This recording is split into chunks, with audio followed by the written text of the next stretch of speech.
Data start with SDD. सबसे पहले statistical description of data देते हैं। स्टैटिस्टिक्स के अंदर चार चीज़ होता है। स्टैटिस्टिक्स डील करता है कलेक्शन से, फिर क्लासिफिकेशन से, फिर प्रेजेंटेशन से और फिर एनालिसिस से। थोड़ा 4 stages: collection, classification, presentation, analysis. Statistics के 2 तरीके की डेफिनेशन, एक सिंगुलर सेंस में और एक प्लूरल सेंस में। सिंगुलर सेंस में बेसिकली मेथड बताया जाता है कलेक्शन का, प्रेजेंटेशन का और एनालिसिस का। प्लूरल सेंस जनरली बात करता है क्वांटिटेटिव और क्वालिटेटिव डेटा का। नेक्स्ट, जो डेटा का कलेक्शन होता है उसके 2 सोर्स होते हैं, primary source, secondary source. Primary source मतलब फर्स्ट हैंड डेटा या फर्स्ट टाइम डेटा जो कलेक्शन हुआ है या डायरेक्ट सोर्स से जो डेटा मिला है। सेकेंडरी सोर्स का मतलब होता है सेकेंड हैंड डेटा या जो इनडायरेक्ट सोर्स से मिला है।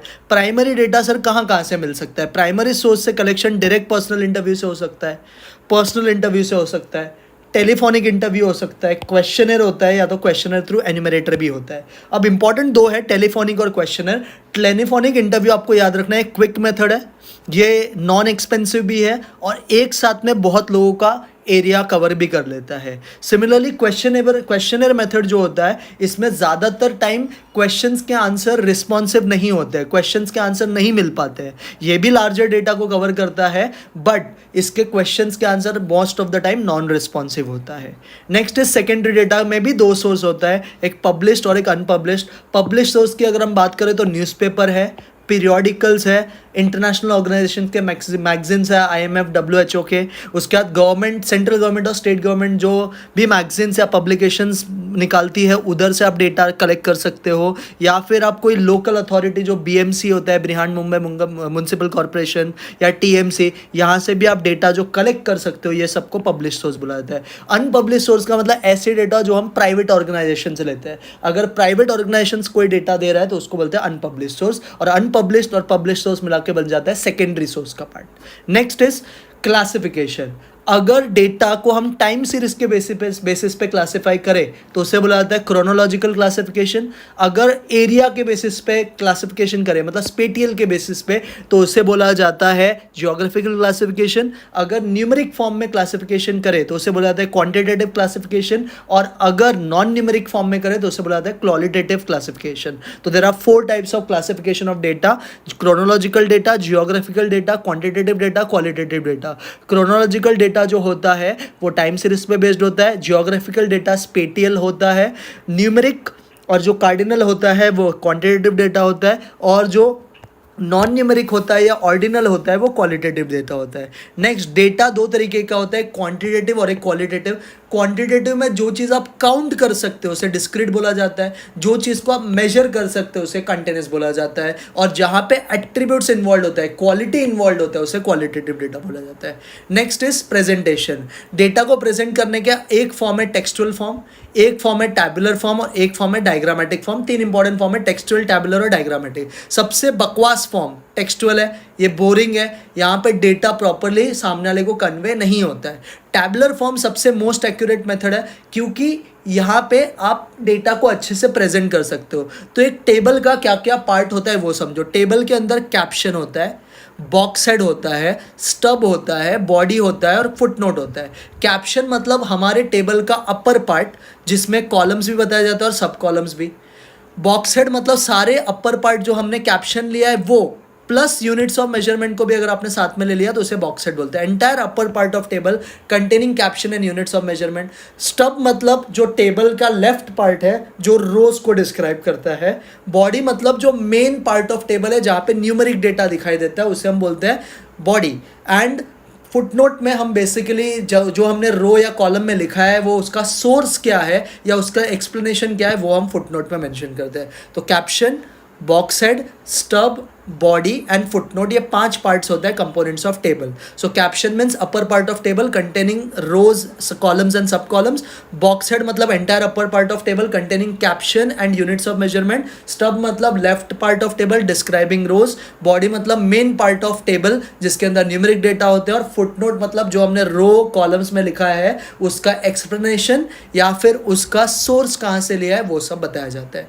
Next is diagrammatic form. Diagrammatic form most attractive form है, ये एडुकेटेड इंसान को भी समझ में आ जाता है, नॉन एडुकेटेड को भी समझ जाता है, और डायग्रामेटिक फॉर्म से अगर बिजनेस के कुछ हिडन ट्रेंड है तो वो भी आप अंडरस्टैंड कर सकते हो। अब डायग्राम दो तरीके का होता है, एक लाइन डायग्राम होता है, एक बार डायग्राम होता है। लाइन डायग्राम को हिस्टोरियाग्राम भी बोलते हैं, लाइन डायग्राम को हिस्टोरियाग्राम भी बोलते हैं। इसके अंदर सिंपल लाइन होता है, लॉग और रेशियो चार्ट होता है, मल्टीपल लाइन होता है, मल्टीपल एक्सेस होता है। कब क्या यूज़ करना है वो याद रखना।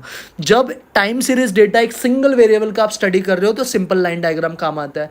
जब फ्लक्चुएशंस डेटा में बहुत लार्ज है, जब वाइड रेंज ऑफ फ्लक्चुएशंस है डेटा में, तो उस टाइम पर लॉग या रेशियो चार्ट यूज़ होता है। जब सेम यूनिट ऑफ मेजरमेंट है दो या दो से ज़्यादा वेरिएबल का, तो उस टाइम पे मल्टीपल लाइन यूज़ होता है। जब डिफरेंट यूनिट्स ऑफ मेजरमेंट है तो उस टाइम पे मल्टीपल एक्सेस यूज़ होता है। Same unit of measurement multiple line, different units of measurement multiple axes. अगर वाइड रेंज ऑफ डेटा में फ्लक्चुएशंस है तो लॉग या रेशियो चार्ट। जब सिंगल वेरिएबल के बारे में बात कर रहे हैं तो simple line diagram. Bar diagram में दो टाइप का डायग्राम होता है, horizontal and vertical bar. Horizontal bar diagram जो होता है वो क्वालिटेटिव डेटा के लिए काम आता है, और this is data over space, data over space. जब डेटा ओवर टाइम हो या क्वांटिटेटिव डेटा हो तो वर्टिकल बार डायग्राम का काम आता है। जब क्वालिटेटिव डेटा हो और डेटा ओवर स्पेस हो तो हॉरिजॉन्टल बार डायग्राम। जब क्वांटिटेटिव डेटा हो या डेटा ओवर टाइम हो तो vertical bar diagram. Next is bar diagram. Bar diagram दो तरीके के होते हैं, one dimensional, two dimensional. One dimensional में सिंपल बार डायग्राम होता है, मल्टीपल बार डायग्राम होता है, सब डिवाइडेड बार डायग्राम होता है, और परसेंटेज बार डायग्राम, इसे बोलते हैं one dimensional diagram. Two dimensional का best example is pie diagram.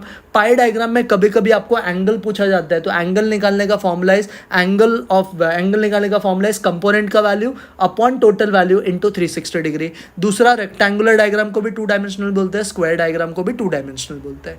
Next, statistics कहाँ से आया है? तो स्टैटिस्टिक्स का जो हिस्ट्री है, अगर लैटिन वर्ड का बात करें तो स्टैटिस्टिक्स का लैटिन वर्ड है स्टेटस। इटालियन वर्ड का बात करें तो स्टैटिस्टा। फ्रेंच वर्ड का बात करें तो स्टैटिस्टिक, QUE वाला। और जर्मन वर्ड का बात करें तो स्टैटिस्टिक लास्ट में क्या आता है। Latin word status, Italian word statista, German word statistik के लास्ट में, और French word statistic QUE last में। सबसे पहले स्टैटिस्टिक्स का यूज़ 4th सेंचुरी BC में हुआ था, चंद्रगुप्त रिजाइम में। हमने स्टैटिस्टिक्स को यूज़ किया था एक बंदे ने जिसका नाम था Kautilya, to record birth rate, death rate and all other information in a book called Arthashastra. तो 4th century BC Chandragupta regime, Kautilya ने यूज़ किया था बर्थ रेट, डेथ रेट और बाकी सारे इंपॉर्टेंट इन्फॉर्मेशन को रिकॉर्ड करने के लिए एक बुक में जिसका नाम था अर्थशास्त्र।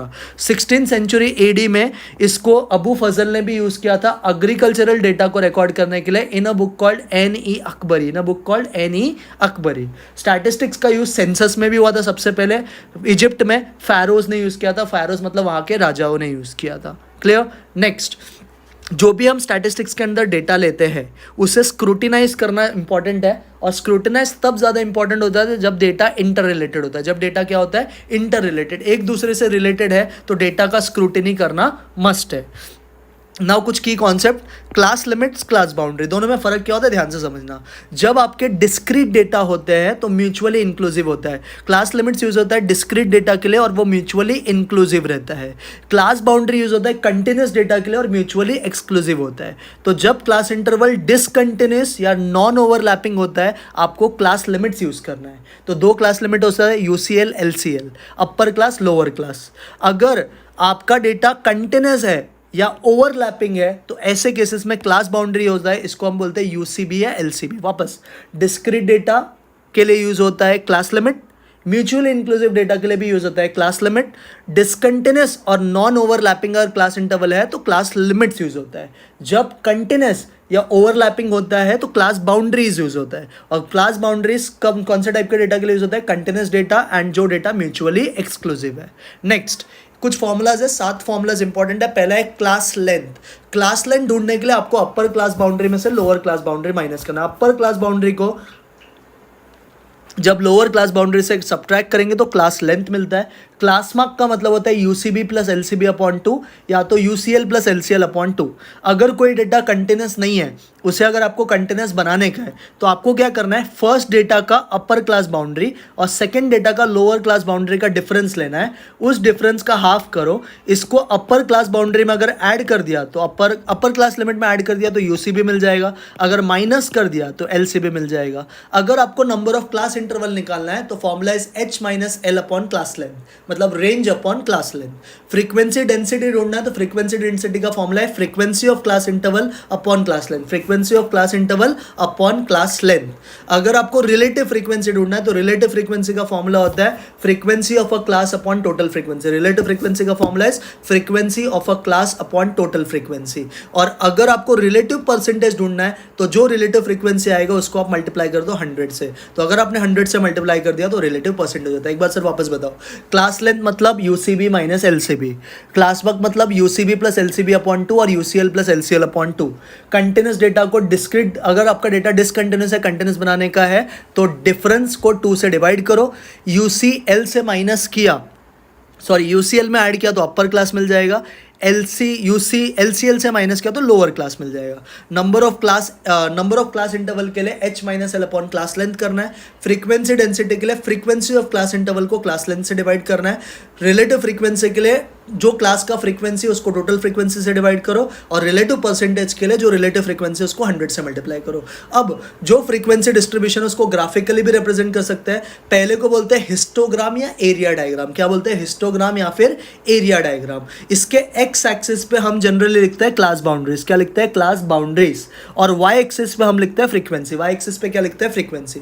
जब आपके क्लास इंटरवल अनइक्वल लेंथ के हो तो आपको फ्रीक्वेंसी डेंसिटी को प्लॉट करना है। किसको प्लॉट करना है? फ्रीक्वेंसी डेंसिटी को। और हिस्टोग्राम का काम मोड निकालने के लिए काम आता है। किसके लिए काम आता है? मोड के लिए। तो वापस हिस्टोग्राम का दूसरा नाम एरिया डायग्राम। एक्स एक्सिस पे क्या होता है? Class boundaries. वाई एक्सिस पे क्या होता है? फ्रीक्वेंसी। जब क्लास इंटरवल अनइक्वल लेंथ के हो तो क्या प्लॉट करना बेटर है? Frequency density. और क्या निकालने के लिए काम आता है? Mode. Second is frequency polygon. Frequency polygon में एक्स एक्सिस पे हम लिखते हैं मिड वैल्यू या क्लास मार्क, मिड वैल्यू या क्लास मार्क। और वाई एक्सिस पे किसको लिखते हैं? फ्रीक्वेंसी। थर्ड इंपॉर्टेंट है फ्रीक्वेंसी कर्व। फ्रीक्वेंसी कर्व जो होता है वो लिमिटिंग फॉर्म ही होता है लिमिटिंग फॉर्म ही होता है हिस्टोग्राम या फिर फ्रीक्वेंसी पॉलीगॉन का। इसका जो टोटल एरिया कवर होता है वो यूनिटी होता है, मतलब 1 होता है। इसके जो कर्व है वो बेल शेप्ड भी हो सकता है, यू शेप्ड भी हो सकता है, जे शेप्ड भी हो सकता है और मिक्स्ड कर्व भी हो सकता है। 4 तरीके से कर्व्ड होता है। सबसे ज़्यादा जो वाइडली यूज्ड कर्व है वो बेल शेप्ड कर्व है इन टाइप ऑफ डेटा जहाँ पे हाइट का इन्वॉल्वमेंट होता है, मार्क्स का इन्वॉल्वमेंट होता है या प्रॉफिट का इन्वॉल्वमेंट होता है। वापस फ्रीक्वेंसी कर्व क्या है? लिमिटिंग फॉर्म है, किसी भी लिमिटिंग फॉर्म है फ्रीक्वेंसी पॉलीगॉन या फिर हिस्टोग्राम का। टोटल एरिया कवर जो है वो यूनिटी है। 4 तरीके के कर्व हो सकते हैं, bell shaped, U shaped, J shaped और mixed curve. Bell shaped curve जो होता है वो वाइडली यूज होता है जहाँ पे हाइट का इन्वॉल्वमेंट मार्क्स का या प्रॉफिट का होता है। Next is ogive graph. Ogive graph जो होता है वो 2 टाइप का होता है। It can either be less than और मोर देन। लेस देन के टाइम पे एक्स एक्सिस पे यूसीबी को प्लॉट करने का और वाई एक्सिस पे लेस देन सीएफ को। जब आप मोर देन का बात करते हो तो एक्स एक्सिस पे एलसीबी को, वाई एक्सिस पे मोर देन सीएफ को। जो लेस देन ओजाइव का कर्व होता है उसका हमेशा जे शेप कर्व बनता है। कौन सा कर्व बनता है? जे शेप्ड। ओजाइव हम तब बनाते हैं जब क्लास इंटरवल अनइक्वल लेंथ के होते हैं। किसके होते हैं? अनइक्वल लेंथ के। जहां पे ओजाइव के हेल्प से क्वार्टाइल्स मिलता है और जहां पे इंटरसेक्ट हो जाता है 2 लाइंस, वो जो इंटरसेक्शन का पॉइंट है उसे हम मीडियन बोलते हैं। क्या बोलते हैं उसको? हम मीडियन। क्या बोलते हैं उसको? Median. So intersection of less than and more than ogive is called median. Intersection of less than and more than ogive is called median. Clear everyone? So ogive में 2 चीज़ होता है, less than, more than. Less than पे x axis पे UCB, Y axis पे less then CF. More than पे x axis पे LCB, Y axis पे more than CF. Less than का जो कर्व होता है वो जे शेप्ड होता है। जब क्लास इंटरवल अनइक्वल लेंथ के हो तो ओजाइव यूज करने का। ओजाइव से क्वार्टाइल्स मिलता है। जहाँ पे लेस देन और मोर देन का कर्व इंटरसेक्ट हो जाता है उस पॉइंट को मीडियन बोलते हैं। Clear everyone? Yes sir. Last concept is false baseline graph. जब आपका डेटा जो है, जो वैल्यूज़ है वो बहुत लार्ज है बट उसके अंदर जो फ्लक्चुएशंस है वो बहुत माइनर है। जब डेटा बहुत लार्ज है बट फ्लक्चुएशंस बहुत ही माइनर है तो उस केस में हम कौन सा टाइप का ग्राफ यूज़ कर सकते हैं? False baseline graph. क्या यूज़ करेगा? False baseline graph. इस तरह से हमारा एसडीडी कवर हो चुका है।